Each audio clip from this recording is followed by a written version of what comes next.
Dizem que Pauline Bonaparte era apenas uma mulher bonita, uma irmã mimada de Napoleão, que gostava de posar nua e exibir seus caprichos diante da corte europeia. Para muitos, ela não passou de uma socialite frívola, colecionadora de amantes e joias, sem qualquer relevância além do escândalo e da vaidade. Mas e se eu dissesse que essa imagem é apenas a casca mais fina de uma história muito mais perturbadora?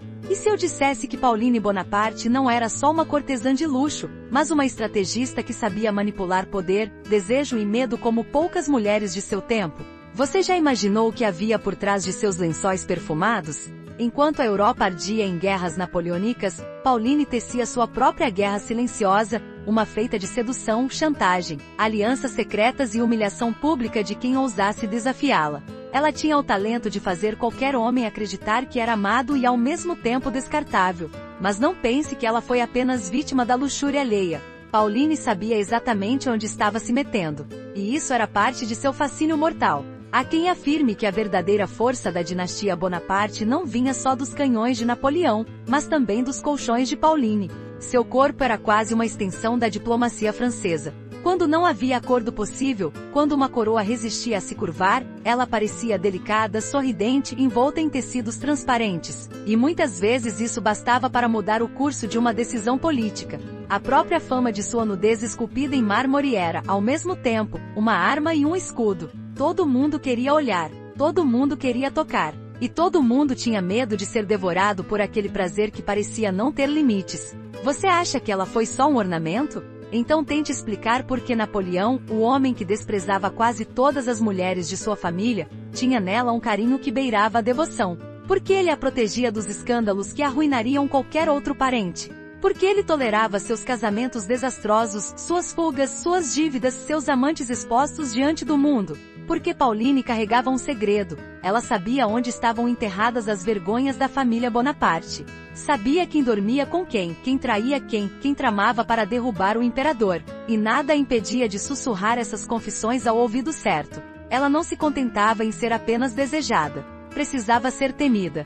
Foi assim que se tornou a mulher mais comentada e mais difamada da França Imperial. Alguns embaixadores diziam que se você quisesse favor de Napoleão, bastava conquistar Pauline. Mas conquistar não era simples. Não bastava dinheiro ou título. Você precisava estar disposto a perder o próprio nome. E muitos perderam. Você já ouviu falar das noites em que ela mandava servir morangos frescos sobre almofadas de veludo, mesmo no auge do inverno, só para provar que nada era impossível para ela? Já soube das sessões em que se fazia massagear nua diante de convidados, enquanto distribuía ordens com a voz mais doce do mundo? Já pensou na ousadia de quem encomenda ao maior escultor de Roma uma estátua de si mesma, deitada em um divã, quase sem roupa, como se fosse uma deusa pagã? E depois convida generais e diplomatas para contemplar aquela obra e de forma velada seu próprio corpo? Muita gente a chamou de depravada, outros de histérica. Mas talvez o que mais assustava seus contemporâneos era que ela não pedia desculpas. Pauline Bonaparte nunca fingiu ser casta. Nunca implorou perdão pelos prazeres que colecionava. Na verdade, parecia se divertir mais quanto maior fosse o escândalo. E esse riso escancarado era uma afronta a todo o moralismo hipócrita do século XIX. Alguns historiadores tentaram suavizar seu retrato, dizendo que ela foi apenas uma vítima do ambiente libertino em que nasceu. Outros preferem pintá-la como uma mártir da solidão. Mas nenhuma dessas versões explica o magnetismo que ela exercia sobre todo tipo de homem, de generais veteranos a poetas em ruína. Pauline era um lembrete vivo de que o poder pode se disfarçar de beleza e que a volúpia pode ser uma forma de domínio. E aqui vai uma pergunta que talvez você nunca tenha feito. Será que Napoleão a mantinha por perto só por afeto de irmão? Ou será que ele compreendia, no fundo, que sua irmã era uma peça essencial no jogo de xadrez imperial? Uma peça que podia seduzir, distrair, humilhar e corromper ao mesmo tempo? Pauline Bonaparte não foi apenas uma princesa. Ela foi a personificação de um tipo de poder que quase nunca entra nos livros de história: o poder da sedução política. O poder do corpo transformado em moeda diplomática. O poder de quem sorri enquanto destrói reputações. E esse poder era tão letal quanto qualquer exército francês marchando sobre a Europa. Então, da próxima vez que alguém lhe disser que ela era só uma cortesã entediada, pergunte se já leram as cartas que ela trocava com seus amantes influentes. Pergunte se conhecem as fofocas que ela espalhava deliberadamente pelos salões de Paris, Roma e Turim. Pergunte se sabem que Pauline tinha o hábito de esconder anotações íntimas em pequenos cofres, prontos para serem revelados caso alguém ousasse traí-la. Talvez, depois de saber disso, você comece a desconfiar que nada nela foi por acaso. Você acha que entende quem foi Pauline Bonaparte? Talvez tudo que você ouviu até hoje não passe de uma história contada por moralistas ofendidos. Porque a verdade é bem mais perigosa. Pauline não era só uma mulher depravada. Era uma princesa do prazer, e também uma estrategista silenciosa que sabia como se manter indispensável num mundo que desprezava mulheres poderosas. Se gostar dessa história, confira outras aqui do canal e comente o que achou. Se inscreva no canal. Ativa o sininho. Para entender de onde surgiu o furacão chamado Pauline Bonaparte, é preciso olhar muito antes dos vestidos transparentes e das esculturas provocadoras. Seu berço não foi um palácio dourado. Nasceu em 1780 na Córcega, uma ilha marcada por séculos de pobreza, violência de clãs e ressentimento contra o domínio francês. Ali a família Bonaparte não era nobre no sentido tradicional, mas ambiciosa o bastante para sonhar alto. Carlo Bonaparte, seu pai, tinha sede de reconhecimento. Letizia, sua mãe, carregava um olhar frio e uma disciplina férrea, capaz de manter os 8 filhos vivos e obedientes, até certo ponto. Foi nesse caldeirão de orgulho e carência que Pauline aprendeu uma primeira lição: o mundo só respeita quem ousa parecer maior do que realmente é. Desde criança, ela percebeu que sua beleza era uma moeda rara e que podia usá-la para ser notada onde os Bonaparte ainda eram tratados como camponelos arrogantes. Enquanto Napoleão se dedicava aos estudos militares e sonhava conquistar Paris, Pauline aprendia a controlar o olhar alheio, fosse com silêncios calculados, fosse com uma gargalhada fora de hora. Quando o destino mudou e Napoleão virou general da República, tudo aconteceu muito depressa. Os irmãos que outrora dividiam quartos úmidos e refeições escassas tornaram-se súditos de uma nova dinastia em formação. Pauline tinha apenas 16 anos quando foi atirada no tabuleiro político, primeiro como moeda de alianças matrimoniais. Seu casamento com o general Charles Leclerc não foi só uma união de conveniência. Foi uma manobra calculada para consolidar a influência napoleônica nas Antilhas. Leclerc foi nomeado comandante da expedição a São Domingos, a colônia francesa que fervilhava de rebeliões escravas. Você acha que ela foi arrastada contra a vontade? Alguns relatos sugerem que Pauline não se opôs. Pelo contrário, havia algo nela que encontrava excitação no perigo, no deslocamento, no choque com a moralidade. Quando chegou ao Caribe, descobriu uma realidade brutal, epidemias que ceifavam soldados aos milhares, escravos rebelados que incendiavam plantações, e o medo constante de morrer longe de tudo que conhecia. Lá Pauline contraiu febre amarela. Viu seu marido definhar. Viu a expedição afundar em fracasso e vergonha. Mas também descobriu que mesmo no inferno tropical, ela continuava sendo a mulher mais desejada. Capitães, médicos e administradores coloniais faziam fila para servi-la. A morte de Leclerc não a quebrou. Ao contrário, libertou-a.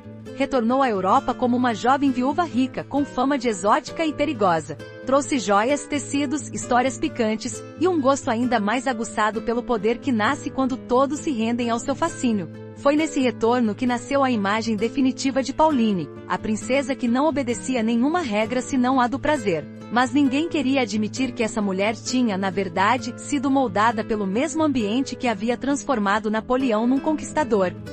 Ambos vieram da precariedade, da humilhação social e de um desejo ardente de ultrapassar qualquer limite. Enquanto o império se consolidava, Pauline tornava-se uma peça diplomática. O casamento com Camillo Borghese, um príncipe romano de uma das famílias mais antigas e poderosas da Europa, foi outra jogada política. Ao unir Bonaparte e Borghese, Napoleão pretendia legitimar sua dinastia aos olhos dos aristocratas italianos. Mas quem disse que Pauline aceitaria o papel de esposa decorativa? Logo após a cerimônia, começou a impor seu próprio teatro, reformas caras nas propriedades, bailes que escandalizavam a velha nobreza, viagens ostensivas que consumiam fortunas. Camilo, apático, se refugiava nos estudos e na caça, enquanto Pauline se cercava de um pequeno exército de secretários, artistas e médicos que a serviam como cortesãos. O mais curioso é que muita gente acreditava que essa vida de excessos era apenas capricho. Mas havia mais ali. Pauline entendeu depressa que sua popularidade tinha valor estratégico. Onde Napoleão chegava com fuzis, ela chegava com charme e promessas. Seus salões se tornavam pontos de encontro para diplomatas rivais. Seus banquetes misturavam generais franceses e príncipes do Vaticano, e ela colecionava confidências, pequenos boatos que depois chegavam aos ouvidos certos. Esse poder, contudo, nunca foi formal. Nunca houve decreto dizendo que Pauline era uma agente política. Mas na prática suas alianças e intrigas tinham impacto. Historiadores menos pudicos admitem que ela teve um papel decisivo em aproximações que evitaram conflitos abertos com Roma. Outros afirmam que algumas concessões territoriais ao Império Francês só aconteceram depois que certos nobres italianos passaram a frequentar suas festas. E há quem jure que parte da correspondência entre o Papa Pio VII e Napoleão foi interceptada ou comentada por ela antes de chegar ao destinatário. Você acha que tudo isso foi acidente? É mais fácil pensar assim, como se uma mulher só pudesse ser movida por frivolidades. Mas Pauline conhecia o valor de cada detalhe, a cor das sedas que usava, o perfume que deixava nos aposentos, as joias que trocava por favores. Cada gesto tinha uma camada de significado. Cada rumor que saía de sua boca era uma semente de influência. A origem de sua reputação dissoluta não estava apenas no temperamento. Era uma estratégia aprendida na marrã. Na infância, vir a mãe suportar humilhações e miséria. Nos salões parisienses, aprenderá que nenhuma virtude feminina garantia respeito, mas a insolência e a beleza sim. Na juventude, presenciara massacres e doenças que ensinaram a não acreditar na moralidade dos homens poderosos. Pauline concluiu que o jogo estava viciado, e que se quisesse poder real, teria de brincar com regras próprias. Por isso, quando hoje olhamos seus retratos e lemos as fofocas da época, é fácil julgá-la. Difícil é admitir que talvez ela tenha sido uma das poucas que ousou explorar todas as contradições do seu tempo.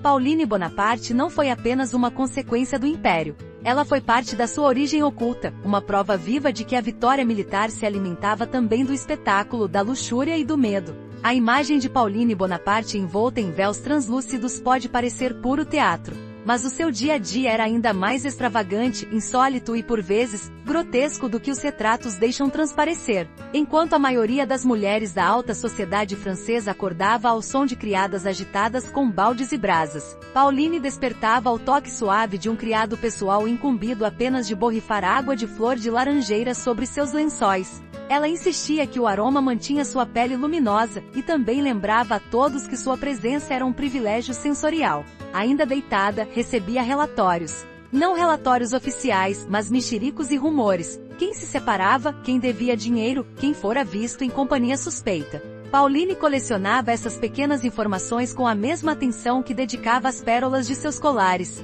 Para ela, nada era banal se pudesse ser transformado em vantagem. Depois vinham os rituais de higiene, que fariam corar até os libertinos mais experientes. Diferente de muitas damas de seu tempo, que evitavam banhos frequentes por medo de fragilizar os humores do corpo, Pauline banhava-se todos os dias. Mas não em qualquer cuba. Mandou construir em sua residência romana uma sala inteiramente dedicada ao banho, inspirada nos balneários da antiguidade com mármore branco, mosaicos coloridos e uma banheira esculpida que lembrava um sarcófago. Lá passava longos períodos acompanhada de suas camareiras que lhe esfregavam óleos aromáticos importados do Oriente e depois enxaguavam com água perfumada. Quem tivesse acesso a essa cena enxergaria uma mulher quase mítica, meio deusa, meio atriz, e inteiramente consciente do efeito que causava. Sua alimentação era outro espetáculo. Pauline não se contentava com as refeições protocolares dos palácios. Mandava preparar pratos que uniam ingredientes raros, às vezes incompatíveis, só para chocar ou encantar. Ostras frescas trazidas de Nápoles chegavam em caixas forradas de algas. Frutas cristalizadas vinham de Portugal. Vez ou outra, exigia que lhe servissem morangos em pleno janeiro, o que obrigava comerciantes a percorrerem distâncias absurdas. O ato de comer tornava-se uma declaração. Nada no mundo estava fora de seu alcance. Mas não pense que o luxo a mantinha isolada dos aspectos mais sombrios da existência. Pauline conviveu de perto com doenças e medos que rondavam qualquer europeu do início do século XIX. Desde a febre amarela que quase a matou em São Domingos, desenvolveu um pavor de recaídas e um fascínio mórbido por médicos. Mantinha ao seu lado não apenas um clínico pessoal, mas também um boticário e um massagista.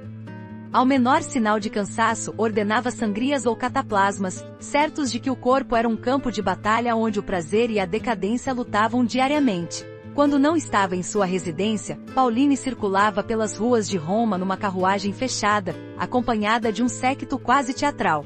Relatos dizem que muitas vezes levava consigo uma almofada perfumada, caso precisasse descansar a cabeça. Ao chegar aos palácios alheios, fazia questão de aparecer nos salões como quem surgia de outro mundo, envolta em tecidos translúcidos, adornada com diamantes e sempre com um sorriso calculado. O sono também obedecia a um ritual curioso. Antes de deitar, Pauline exigia que suas criadas revissem cada detalhe do quarto: a temperatura, a posição dos cortinados, a disposição dos objetos. Ela acreditava que qualquer mudança poderia desalinhar as energias. Dormia em colchão de penas macias coberta por mantas finas e sempre com um pequeno talismã herdado da mãe, uma medalha de prata que dizia proteger contra os pesadelos. O sexo para Pauline era muito mais que prazer. Era uma arma, um passatempo e um laboratório de poder. Não escondia seus amantes. Pelo contrário, às vezes parecia escolhê-los pelo potencial de escandalizar. Houve diplomatas que se recusaram a encontrá-la, alegando que a presença dela corrompia os costumes.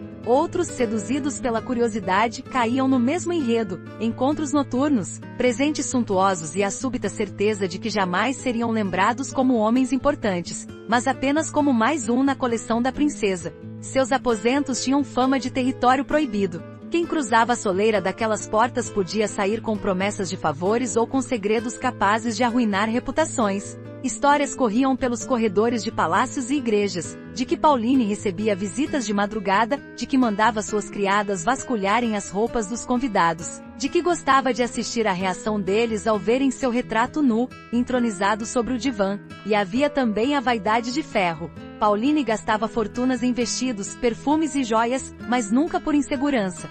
Queria ser lembrada. Queria que cada presença sua fosse gravada na memória de quem a visse. Certa vez, perguntaram por que não se comportava como uma viúva respeitável. Ela respondeu: eu não sou respeitável. Sou inesquecível. As doenças da época, sífilis, tifo, tuberculose, eram constantes ameaças. Pauline via de perto o efeito dessas pragas nas cortes que frequentava. Talvez por isso cultivasse uma visão quase fatalista. Tudo era efêmero, então nada merecia moderação. Ela mesma sofreu crises de saúde que a deixavam de cama por semanas. Ainda assim, não renunciava aos banhos diários, aos banquetes noturnos, aos rituais que transformavam seu cotidiano num teatro privado. Entre as criadas, corria o boato de que a princesa tinha um caderno secreto onde anotava confissões, dívidas e pequenos crimes de todos ao redor. Não se sabe se esse caderno realmente existiu. Mas a simples possibilidade era suficiente para manter muitos em silêncio. Talvez a maior contradição de Pauline Bonaparte fosse essa: enquanto toda a Europa fingia moralidade, ela erguia sua vida como monumento à franqueza e à insubordinação. Dormia envolta em seda, mas despertava todos os dias pronta para reescrever seu próprio mito. Quando Pauline Bonaparte chegava a um salão, o silêncio durava alguns segundos. Não era o respeito devotado às grandes damas da corte, nem o temor que se rendia aos generais do império. Era outro tipo de desconcerto, como se todos ali percebessem que ela não cabia em nenhuma das caixas onde gostavam de confinar as mulheres. Para uns, ela era um escândalo ambulante. Para outros, um ícone moderno. E havia quem a tratasse como um enigma perigoso que, de tão desafiador, merecia ser observado à distância. Entre as damas de sangue azul, Pauline era vista com uma mistura de desprezo e fascínio. Muitas cochichavam sobre sua depravação, e diziam que ela arruinava o prestígio da família Bonaparte. Mas não perdiam uma oportunidade de espiar seus vestidos nem de comentar a ousadia de suas joias. Secretamente, algumas invejavam a liberdade que ela parecia reivindicar sem qualquer vergonha. Porque no fundo Pauline dizia em voz alta aquilo que todas guardavam às 7 chaves: o poder que uma mulher podia exercer sobre qualquer homem, desde que não temesse o preço.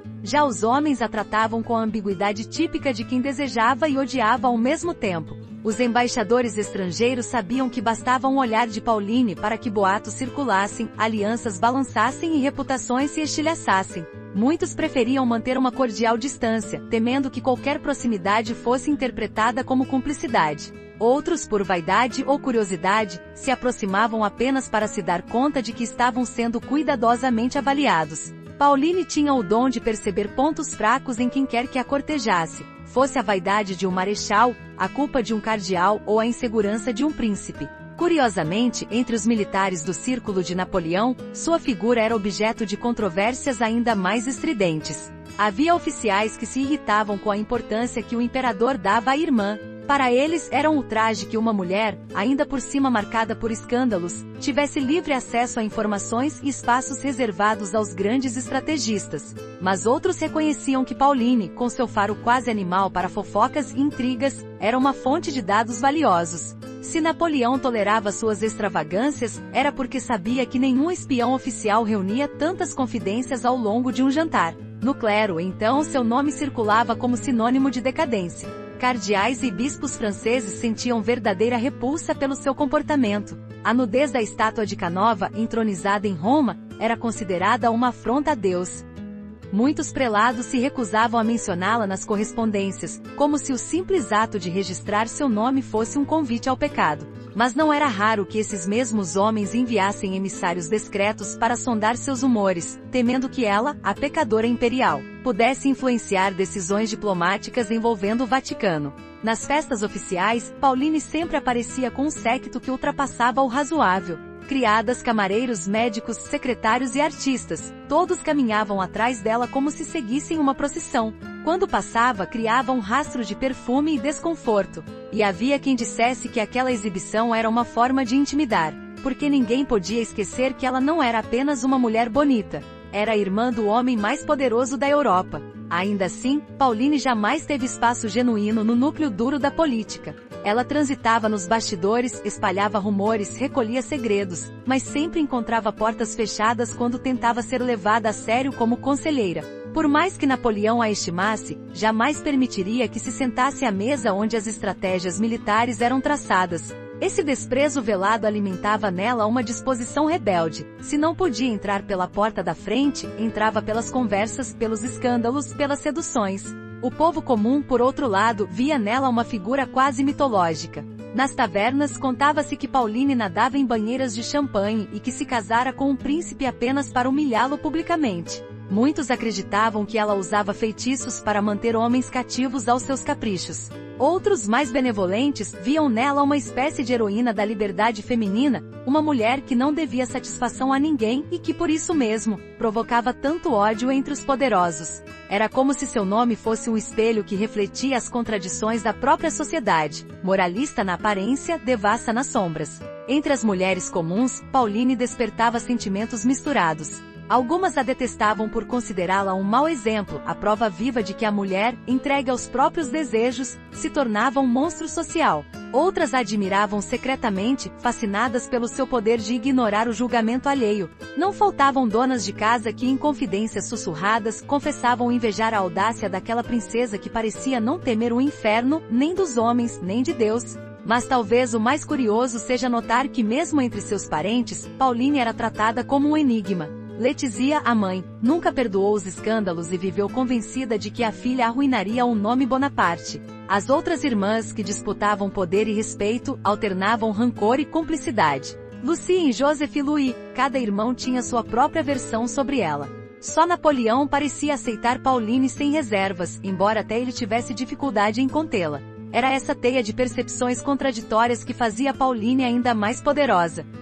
Porque ninguém podia defini-la por completo. Uns a consideravam uma cortesã de luxo, outros uma nobre legítima. Alguns a viam como uma arma política, outros como uma vergonha da família. No fundo, ela era todas essas coisas ao mesmo tempo. E talvez por isso sua presença fosse tão incômoda. Pauline expunha a hipocrisia de uma sociedade que pregava pureza, mas se alimentava de luxúria e intriga. Você acha que essa mulher foi apenas uma nota de rodapé na história de Napoleão? Então considere quantas vezes seu nome apareceu nos relatórios confidenciais de diplomatas. Reflita sobre quantos acordos se desfizeram, ou se firmaram, depois de um sorriso seu. E se ainda restar dúvidas sobre sua influência, pergunte-se por que, mesmo odiando escândalos, Napoleão jamais ousou expulsá-la de sua vida. Pauline Bonaparte parecia invulnerável. Desfilava com arrogância entre cortesãs e cardeais, exibia seu corpo em retratos esculpidos em mármore, colecionava amantes como quem coleciona joias. Mas por trás desse teatro de poder, existia um risco permanente que pairava como uma lâmina sobre sua cabeça. Porque na França imperial e na Roma papal, nem todo escândalo era perdoado. E mesmo Napoleão, por mais indulgente que fosse com sua irmã favorita, não podia apagar todas as consequências. O primeiro risco era o mais evidente, o de ser reduzida a uma arma contra o próprio império. Muitos inimigos de Napoleão, especialmente os britânicos, alimentavam boatos sobre ela com o intuito de minar a legitimidade da dinastia Bonaparte. Panfletos clandestinos circulavam em Paris, Londres e Viena, descrevendo Pauline como uma prostituta disfarçada de princesa. Alegavam que ela recebia homens de todas as nações em seu leito e que, nesses encontros, trocava informações militares por joias. Alguns desses boatos eram pura invenção. Outros, uma versão distorcida de verdades incômodas. O problema era que não havia como distinguir uns dos outros, e isso bastava para semear a desconfiança. Outro perigo vinha do próprio círculo íntimo. Pauline cultivava amizades perigosas. Entre seus confidentes estavam banqueiros endividados, oficiais degradados, artistas ressentidos e nobres que conspiravam contra Napoleão. Ao se cercar dessa fauna de oportunistas, ela não só ampliava sua rede de influência, mas também multiplicava os riscos de traição. Qualquer um desses homens e mulheres podia vender seus segredos. Bastava um cochicho bem colocado para transformar uma festa privada em uma prova de complô. Talvez fosse por isso que Pauline mantinha, segundo diziam, um caderno trancado à chave onde anotava detalhes de cada relação, nomes, datas, favores trocados. Ninguém sabia se esse caderno realmente existia, mas todos temiam a possibilidade. O Vaticano também não dormia tranquilo. Os cardeais mais conservadores consideravam sua presença em Roma uma afronta direta ao pudor católico.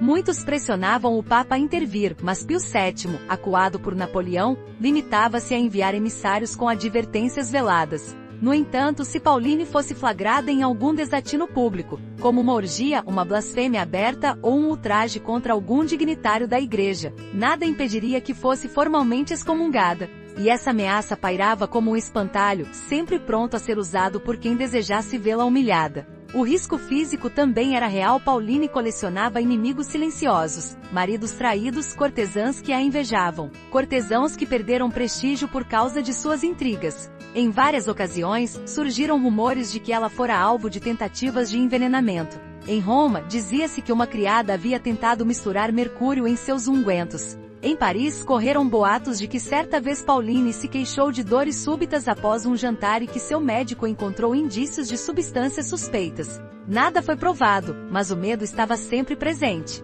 E havia ainda os riscos que ninguém ousava mencionar em voz alta. Pauline tinha um segredo particular, uma doença venérea contraída provavelmente durante seus anos em São Domingos. O diagnóstico jamais foi oficialmente registrado, mas documentos médicos e cartas sugerem que ela conviveu com sintomas recorrentes que exigiam tratamentos dolorosos e constantes. Se isso viesse a público, sua reputação, já pendurada por um fio, a cairia em ruína completa. Era por isso que mantinha um batalhão de médicos e camareiras juramentadas a sigilo absoluto. Essa fragilidade física era, paradoxalmente, o seu ponto mais humano, e também o mais perigoso. Outro risco era a própria família. Os Bonaparte eram conhecidos por suas disputas internas, e Pauline, com seu temperamento livre, vivia em atrito com as cunhadas e irmãs. Muitas das cartas trocadas entre Joseph, Lucien e Napoleão incluíam reclamações sobre os excessos de Pauline. Se algum irmão decidisse romper o pacto de proteção tácita, bastaria um pronunciamento público condenando seu comportamento para transformá-la em pária. Ela sabia disso, e por isso cultivava a lealdade de Napoleão como se fosse um seguro de vida. Mas talvez o risco mais sutil fosse aquele que ela mesma criava a cada dia, a constante necessidade de ultrapassar limites. Porque uma vez que se habituou a chocar, Pauline não suportava a ideia de ser apenas mais uma mulher nobre. Era preciso inventar novas provocações, novos gestos que mantivessem a corte em estado de alerta. Essa compulsão por ultrapassar fronteiras tornava inevitável que um dia, ela cometesse um excesso irreparável. E foi quase assim quando, em certo inverno romano, Pauline decidiu oferecer um baile mascarado em que, segundo relatos, todos os convidados deveriam vestir trajes inspirados nos deuses pagãos. Ela mesma surgiu trajando apenas um véu diáfano e uma coroa de flores. Para muitos, aquele foi o ponto sem retorno. A igreja ficou em cólera. Os jornais sussurravam que Roma estava sendo contaminada pela depravação imperial. Dizem que Napoleão, informado dos detalhes, explodiu em fúria, mas no fim, limitou-se a escrever uma carta breve, advertindo-a a não alimentar mais escândalos. Era o máximo que se podia fazer sem provocar nela um rompante de rebeldia. Por trás do sorriso tranquilo, Pauline carregava o pavor de ser derrubada por seus próprios segredos. Cada amante sabia demais. Cada criada, cada médico, cada convidado podia ser o elo que faltava para construir uma acusação de traição, de prostituição política, de blasfêmia. Talvez fosse por isso que mantinha cofres trancados, diários cifrados e códigos de silêncio comprados a peso de ouro. Você pode pensar que tudo isso era a histeria de uma mulher entregue ao excesso. Mas pense um pouco mais. Quantas pessoas poderosas caíram por bem menos?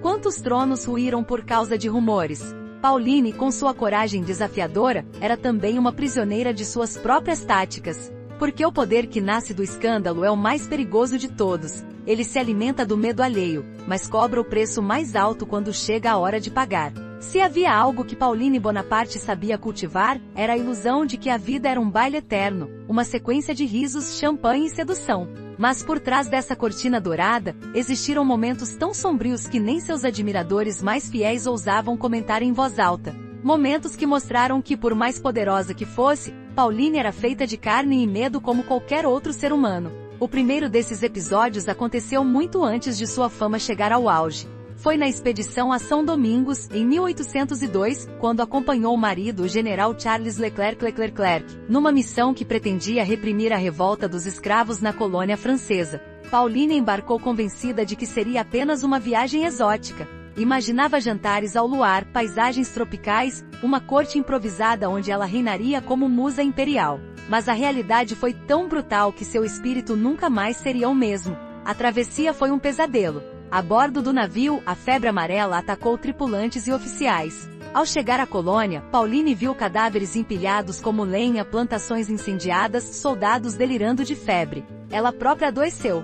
Durante semanas ficou confinada num quarto abafado, debatendo-se entre delírios e tremores. O marido, já contaminado, agonizava em outro aposento. Foi nesse período que ela teria proferido as frases mais amargas que seus criados já ouviram. Napoleão me mandou ao inferno, repetia, em voz rouca, como se a febre a tivesse despido de toda a arrogância. Leclerc morreu pouco depois, deixando Pauline viúva aos 23 anos, sozinha numa ilha que não tinha piedade de ninguém. Relatos contam que ela ordenou que o cadáver fosse embalsamado com todo cuidado, não por devoção, mas por medo de que os rebeldes violassem seu corpo e desonrassem o nome Bonaparte. Dizem que na noite em que o caixão foi fechado, Pauline chorou em silêncio, mas não por amor ao marido. Chorou por sentir, pela primeira vez, que o poder que Napoleão prometera à família Bonaparte era feito de sangue e doença. Outro momento sombrio, talvez mais perverso, aconteceu anos depois, quando já era a princesa Borghese e se tornará uma celebridade escandalosa em Roma. Numa noite gelada, enquanto se preparava para dormir, uma de suas camareiras encontrou uma carta anônima sobre a almofada. O bilhete dizia: "Você é uma vergonha. Logo será punida. O diabo já a reclama." Pauline, acostumada a ameaças veladas, ignorou. Mas nos dias seguintes outras mensagens chegaram, algumas deixadas entre as páginas de seus livros, outras costuradas secretamente em suas roupas. Uma delas dizia que seu corpo apodreceria como de uma prostituta. Outra prometia fogo purificador para que seus pecados fossem lavados. A tensão cresceu até que, certa madrugada, alguém arremessou uma pequena tocha acesa contra sua carruagem. Não chegou a incendiá-la por completo, mas o suficiente para deixar Pauline em pânico. Por semanas dormiu com criados armados e ordenou que portas e janelas fossem trancadas com cadeados reforçados. O escândalo não veio a público porque Napoleão, informado discretamente, temeu que isso alimentasse a fúria moralista dos jornais. Mas a história correu em sussurros pelos corredores de Roma. Muitos diziam que era castigo divino, outros que se tratava de alguma conspiração política. E se você pensa que Pauline reagiu com humildade, engana-se. Após semanas de medo, decidiu que a única forma de se proteger era dobrar sua insolência. Ofereceu um banquete ainda mais luxuoso que o habitual e mandou entalhar na entrada da residência uma placa em latim que dizia: "Ninguém julga uma deusa." Para ela, o único antídoto contra o medo era o excesso. Outro episódio revelador aconteceu em Paris, quando Pauline foi acusada, ainda que informalmente, de ter conspirado para facilitar um encontro entre diplomatas franceses e emissários do Vaticano em troca de favores pessoais. Os detalhes permanecem nebulosos, mas as cartas de um embaixador austríaco conservadas em Viena mencionam que Pauline negociava às escondidas pequenos acordos que podiam beneficiar aliados, desde que recebessem joias ou promessas de influência. Nunca houve provas concretas. Mas para muitos, aquele rumor foi o suficiente para pintá-la como traidora. Napoleão, furioso, convocou a irmã para uma conversa privada. Ninguém sabe exatamente o que foi dito, mas fontes próximas garantem que ela saiu do encontro trêmula com o rosto lívido. Pela primeira e única vez, sentiu que poderia perder tudo. Talvez seja por isso que nos meses seguintes, tenha desaparecido dos salões. Retirou-se para uma de suas propriedades, limitando-se a receber médicos e criados. Alguns dizem que adoeceu, outros que entrou em depressão. Mas o que mais intrigava era o silêncio absoluto que passou a rodeá-la. Como se Pauline, por alguns instantes, tivesse experimentado o vazio onde nem luxo, nem fama, nem amantes conseguiam servir de escudo. O momento mais sombrio, no entanto, foi pessoal e devastador. Já adoecida, com crises frequentes que enfraqueciam o corpo, Pauline começou a perder peso de forma alarmante. Sofria dores agudas e tinha febres que a faziam delirar. Alguns historiadores afirmam que poderia ter sido sífilis avançada contraída anos antes. Outros falam em tuberculose.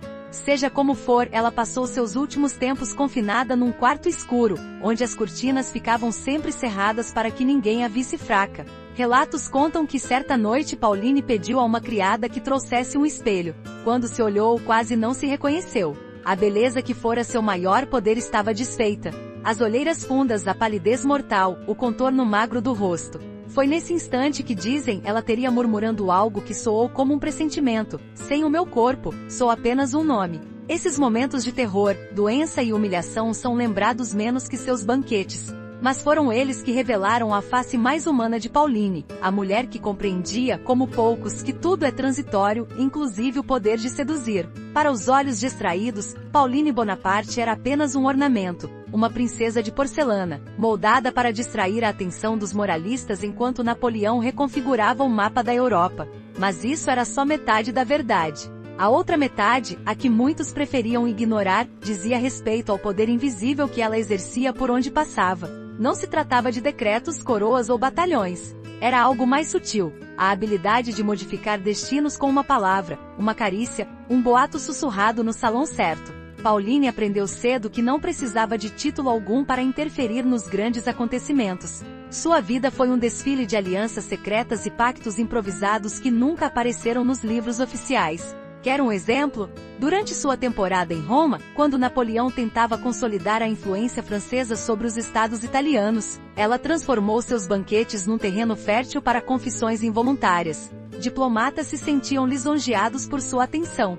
Nobres locais, curiosos com sua fama, aproximavam-se em busca de favores. Enquanto isso, Pauline escutava, registrava. E quando julgava conveniente, deixava escapar fragmentos de informações que semeavam dúvida ou confiança conforme a ocasião. Em 1808, o príncipe Camillo Borghese, seu marido, estava envolvido em negociações delicadas sobre propriedades confiscadas pela França. Relatórios de agentes austríacos e despachos do Vaticano mencionam que muitas conversas cruciais aconteceram não em escritórios, mas em salões onde Pauline presidia como uma deusa entediada. Entre uma taça de vinho e um gracejo, ela extraía garantias, promessas e ressentimentos. Depois, repassava tudo a quem mais lhe convinha, às vezes a Camilo, às vezes ao próprio Napoleão. Ninguém sabia ao certo de que lado estava. Talvez nem ela própria soubesse. E havia o poder simbólico. A estátua de Canova, aquela Vênus triunfante reclinada num divã, não era só arte. Era uma declaração política. Enquanto os cardeais se contorciam de indignação, Pauline se tornava o rosto de uma nova França que zombava do recato aristocrático.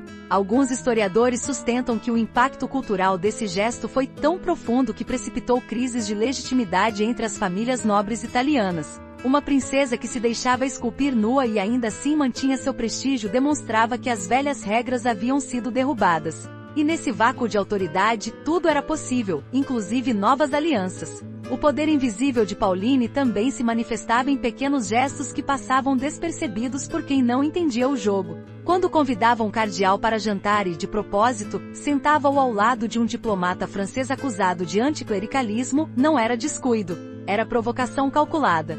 Quando, em meio a uma discussão política, soltava uma risada e desviava o assunto para algum detalhe escandaloso, estava fazendo exatamente o que queria: desarmar, confundir, expor fraquezas.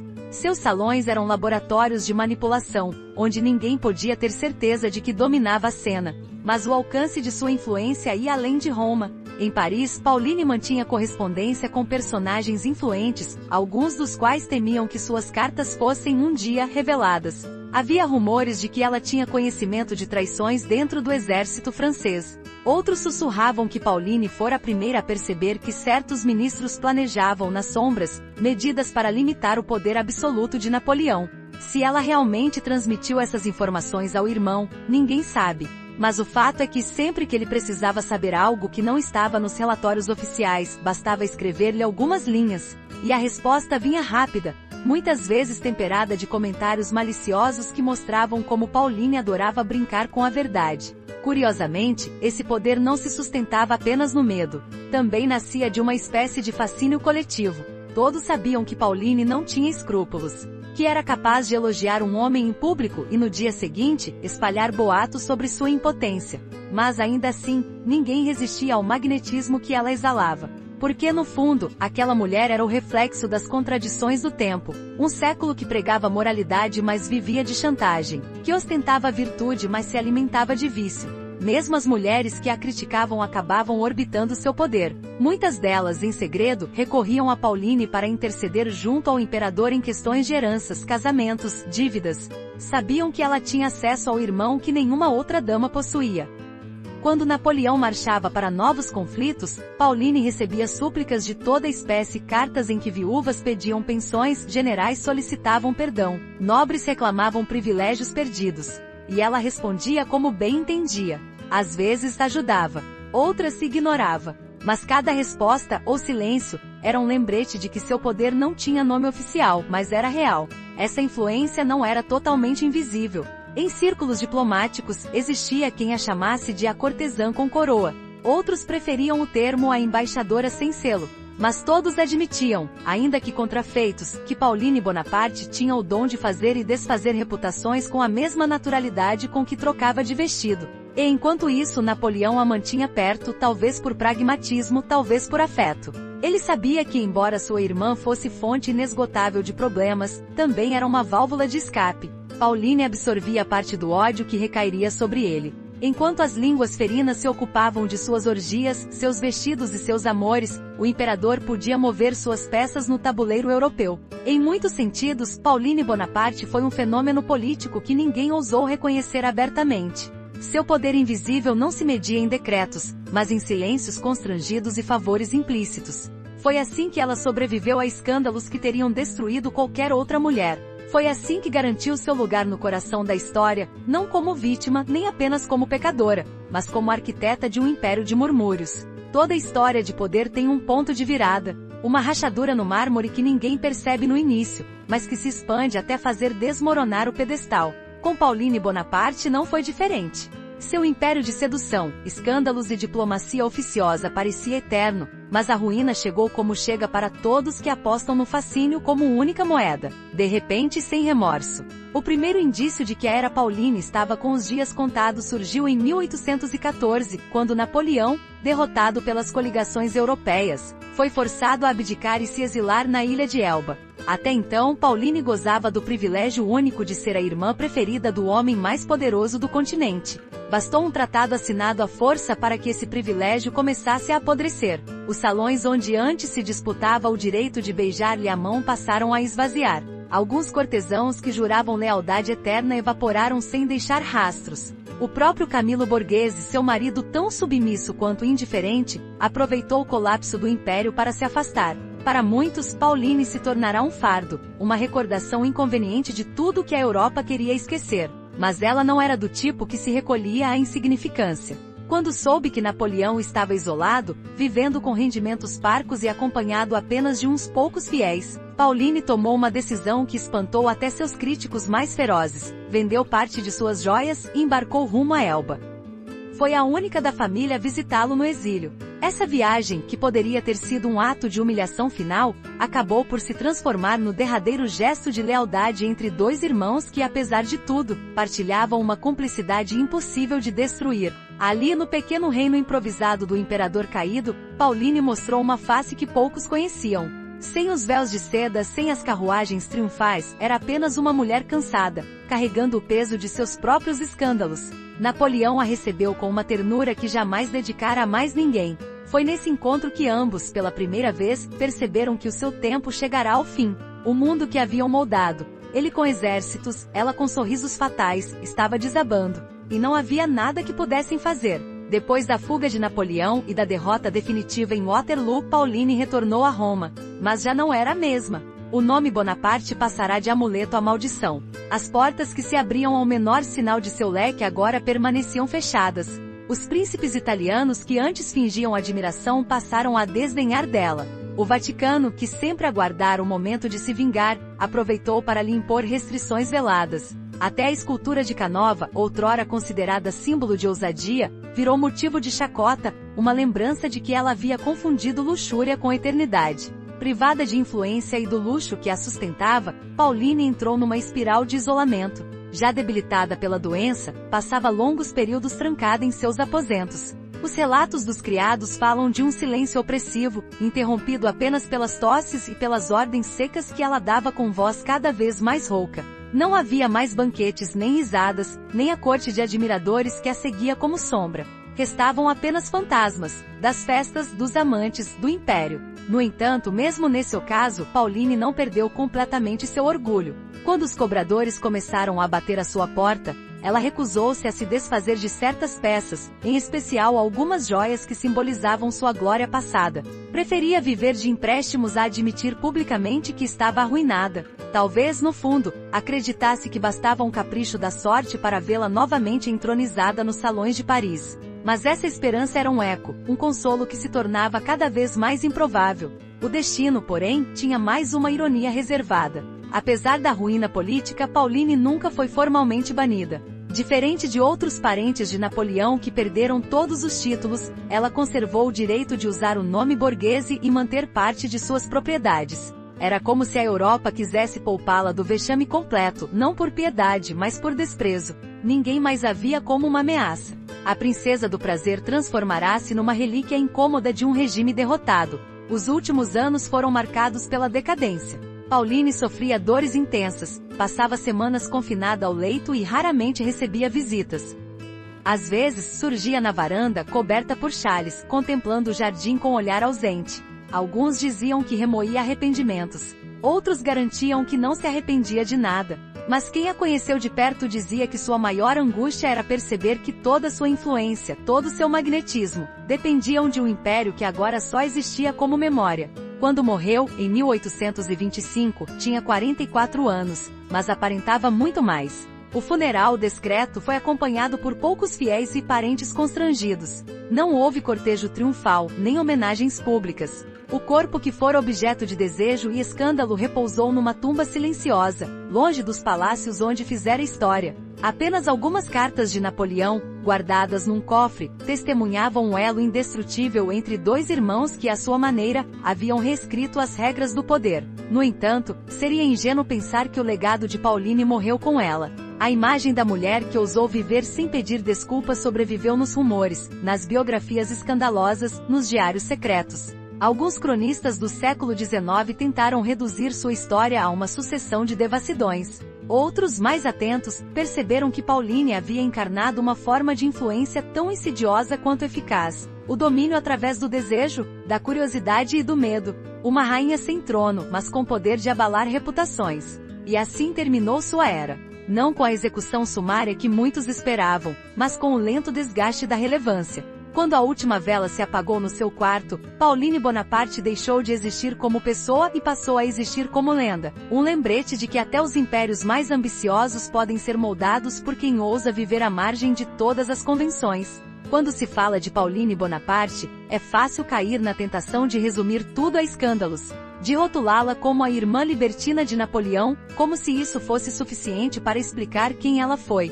Mas a história raramente é tão simples. Porque por trás das alcovas perfumadas e dos banquetes que faziam corar os moralistas, havia lições que poucos tiveram coragem de encarar. Lições que dizem menos sobre ela e mais sobre nós. Primeiro, há a questão da liberdade. Pauline viveu num tempo em que as mulheres, mesmo as mais poderosas, eram peças num jogo decidido por homens. Tinham de se casar por interesse, calar diante das humilhações e vestir a máscara da decência. Pauline, porém, quebrou essa expectativa com uma audácia que ainda hoje desconcerta. Não se contentou em ser a princesa obediente que o protocolo esperava. Transformou seu corpo e sua reputação em armas. Decidiu que se não podia escolher o tabuleiro, ao menos escolheria como mover suas peças. Muitos a odiaram por isso. Mas é impossível negar que ela exerceu uma forma radical de autonomia, ainda que essa liberdade tenha lhe custado tudo. Depois existe a lição sobre a ilusão do prestígio. Pauline foi desejada, temida e invejada.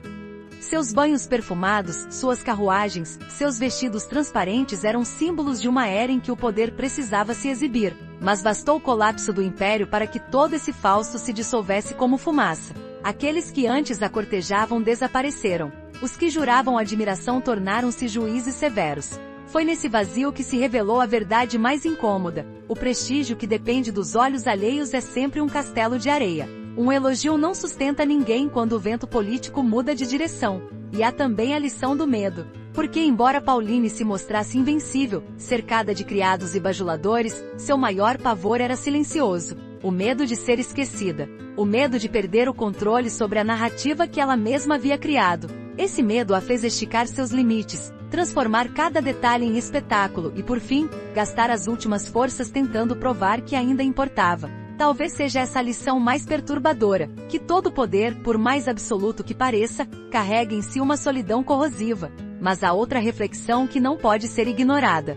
Durante muito tempo, Pauline foi tratada como uma anomalia. Uma mulher que, por não aceitar o lugar que a sociedade lhe reservava, foi acusada de imoralidade, loucura e traição.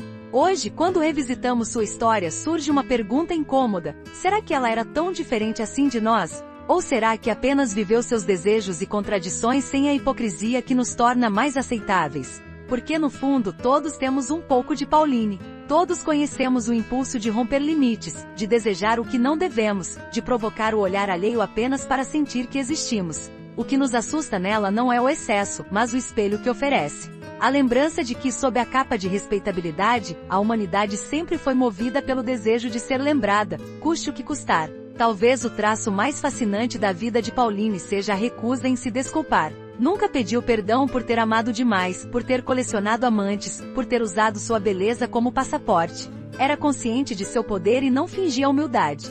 Essa postura irritava homens e mulheres que preferiam viver em disfarce. E quem se atreve a viver sem máscaras acaba sempre pagando o preço mais alto.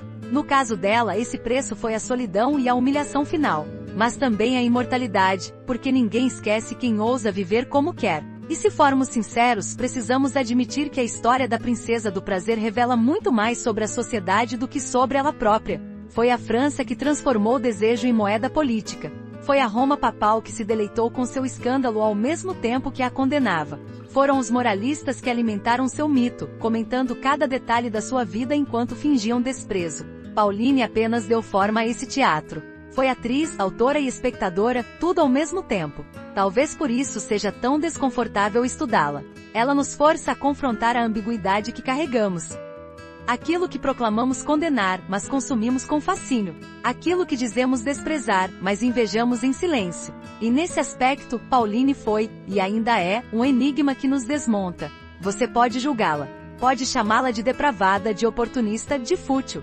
Mas antes de se apressar, pergunte a si mesmo: quantos de nós não usamos máscaras para conquistar atenção? Quantos não barganhamos nossa imagem em troca de segurança? Pauline apenas escolheu viver esse jogo sem hipocrisia. Preferiu o risco à obediência. E isso, no mínimo, exige coragem. Eis então a lição que ela nos deixa: nada é tão sólido quanto parece. O poder se desfaz.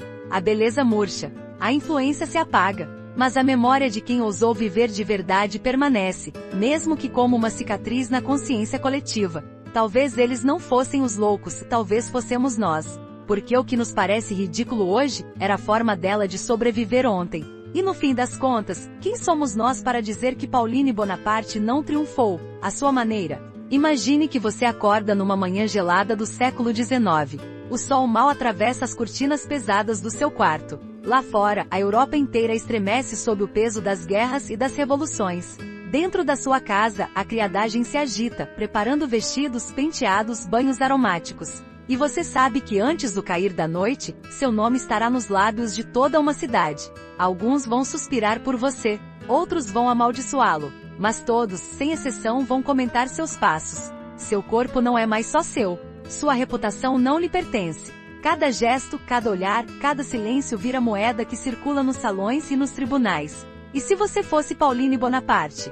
Teria coragem de viver sem pedir desculpas? Teria estômago para encarar o desejo e o julgamento na mesma medida? Ou se esconderia atrás de cortinas, implorando que o mundo esquecesse seu nome? Pense por um instante no que significava caminhar sob os candelabros de um palácio romano sabendo que cada sorriso era uma faca apontada para alguém, e também para você. Que cada amante era aliado e ameaça. Que cada joia oferecida escondia uma armadilha. Você suportaria esse jogo?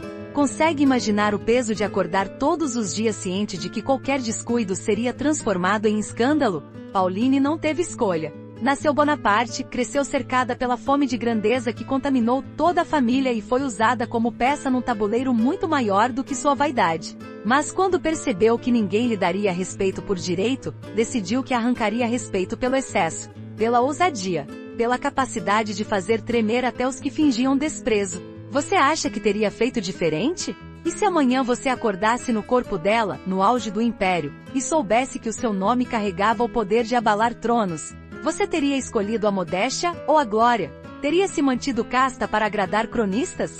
Ou abraçaria o destino, mesmo sabendo que o preço seria a humilhação final? É fácil julgar do conforto de um século depois. Difícil é reconhecer que quando todas as opções são prisões, alguns preferem trancar a porta por dentro e atirar a chave pela janela.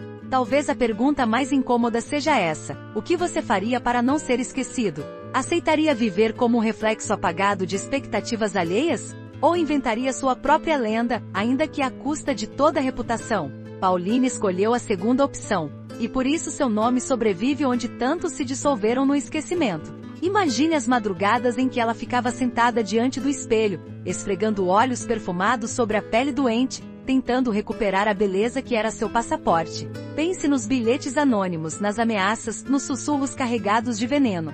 Reflita sobre a solidão de quem percebe que todos querem algo, menos você por inteiro. Então pergunte a si mesmo: teria suportado? Ou teria implorado piedade, como tantos que a criticaram? Porque no fundo, Pauline foi apenas a versão sem filtro de um impulso que habita todo ser humano, a necessidade de existir além da mediocridade. Ela só tornou esse impulso público, transformou seus caprichos em bandeira, fez do escândalo um trono. E quando o império ruiu, morreu fiel à própria lenda, desafiando o mundo a esquecê-la. E se você fosse um daqueles cortesãos que passavam pelos seus salões, teria coragem de confessar o fascínio que ela provocava?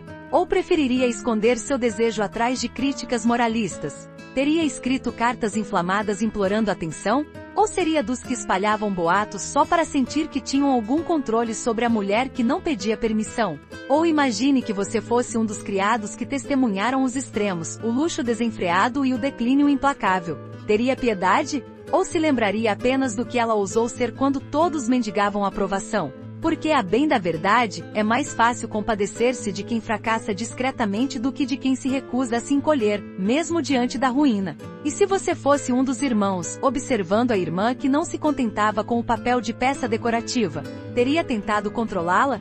Silenciá-la? Ou aceitaria que sua ousadia era, talvez, apenas o reflexo invertido da mesma ambição que os tornou Bonaparte? Porque Pauline não foi a exceção, foi a consequência lógica de uma família que acreditava que o destino podia ser dobrado à força de vontade. E agora que a história dela se transformou em curiosidade de biografias, em rodapé de manuais de história, surge uma última pergunta: será que você sobreviveria sendo um deles? Ou será que também teria que esconder a verdade, para não ser queimado vivo pela opinião pública? Porque toda época tem seus tribunais. Toda sociedade ergue fogueiras para quem se atreve a viver de forma diferente. Ontem era a igreja, os cônsules, os moralistas de salão. Hoje são as redes, as manchetes, as vozes que berram sem saber do que falam. E Pauline Bonaparte permanece como um aviso incômodo. Não importa quanto tempo passe, o desejo de julgar, e o medo de ser julgado, nunca morre. Então, se você tivesse nascido naquela época, nesse mesmo corpo, com essa mesma beleza e essa mesma sede de existir, teria coragem de fazer tudo outra vez? Ou se contentaria em ser apenas mais um nome perdido nos livros que ninguém lê? No fim, Pauline deixou uma herança que não se mede em palácios ou coroas. Ela nos deu o desconforto de imaginar que a liberdade real não tem nada de nobre e muito de escandaloso. Uma liberdade que cobra caro, mas que garante aquilo que a mediocridade jamais oferecerá. a certeza de que, ao menos por um instante, o mundo se curvou ao seu desejo. Se gostou dessa história, confira outras aqui do canal e comente o que achou. Se inscreva no canal. Ativa o sininho. Tchau!